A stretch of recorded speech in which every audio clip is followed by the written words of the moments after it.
উত্তর গগনে কালো মেঘ জমা হয়েছে, ঝড়ের পূর্বাভাস লক্ষ্য করছি।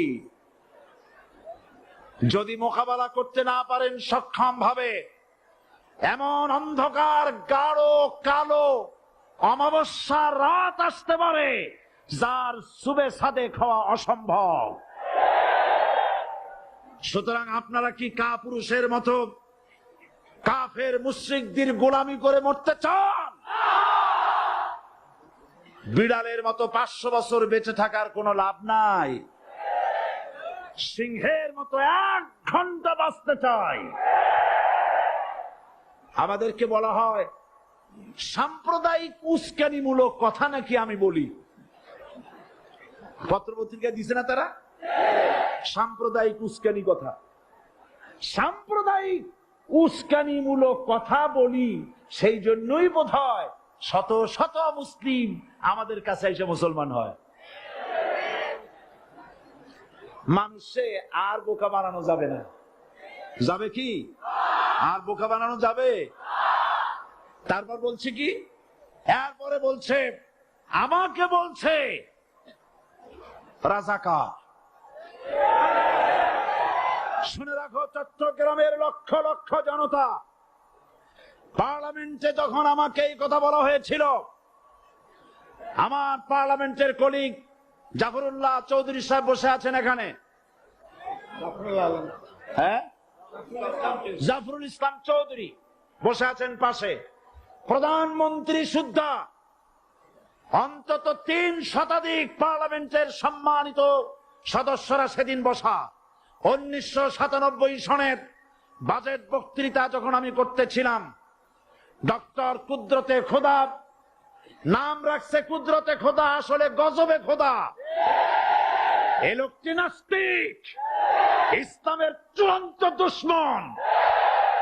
তার প্রণীত শিক্ষা ব্যবস্থার যখন সমালোচনা করছিলাম, ট্রেজারি বেঞ্চ থেকে আমাকে বলা হলো রাজাকার।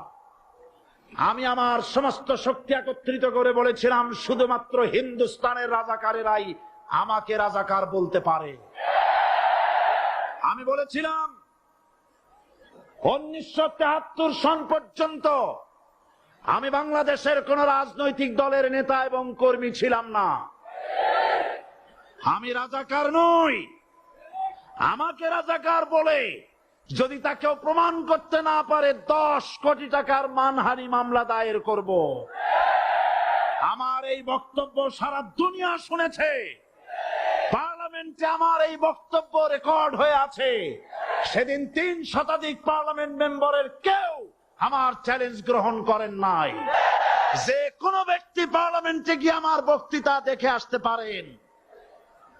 এরপরে 1997 সনের 7 অক্টোবর দৈনিক জনকণ্ঠ পত্রিকা যখন আমার বিরুদ্ধে লিখলো, সেই পত্রিকায় সাইদির ওপেন চ্যালেঞ্জ 8ম পাতা, 1997 7 অক্টোবর, এত বড় 2 কলামে হেডিং।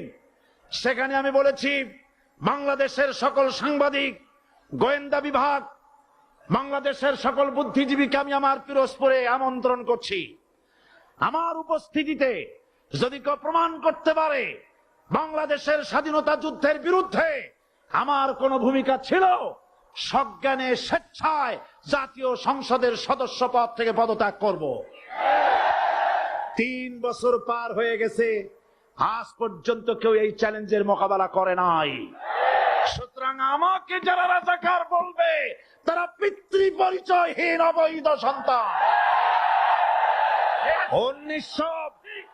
1971 সনের, শোনো মুসলমানেরা, 1971 সনের কোন কাদা সাইদির গায়ে লাগে নাই।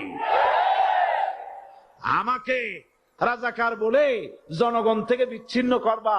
জনগণ থেকে আমারে বিচ্ছিন্ন করা যাবে না, কারণ এই জনগণ আমার জন্য আসে না। এই জনগণ আসে আল্লাহর কোরআনের জন্য।